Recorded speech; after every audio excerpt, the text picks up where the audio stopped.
My name is Kathy Jones. I'm Microsoft certified, and I've been teaching Office courses for over 20 years. Microsoft Excel is a powerful tool for analyzing data, and I'm excited to teach you how to use its features. All the formatting you've done so far, you selected a cell, you applied the formatting, it's there until you take it off or clear it.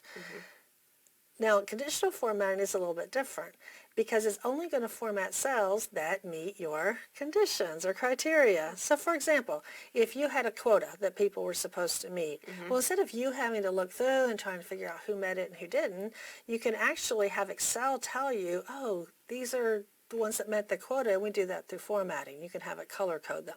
So just like any other formatting, when you apply conditional formatting, you must select the cells first. Okay. So we're going to start here with our totals. So we're going to select the total column down to the bottom. So we just selected all the cells down to the bottom in the total column. We did not include the heading because that's text. We don't want to include that. So we're going to go to conditional formatting there in the styles group.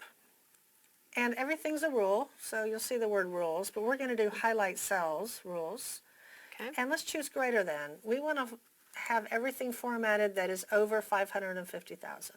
Okay. So we're just going to type those numbers in. You don't need the dollar sign, commas, anything else. You can see in the background that some are highlighted and some aren't. It just defaults to red. I don't know why. That's the color they picked. So just where it says light red fill, just click on the down arrow. This is your formatting. You can choose red, yellow, green options, or you can go down to custom format, and we'll do that this time just so you can see the options. Okay. So we're on the font tab.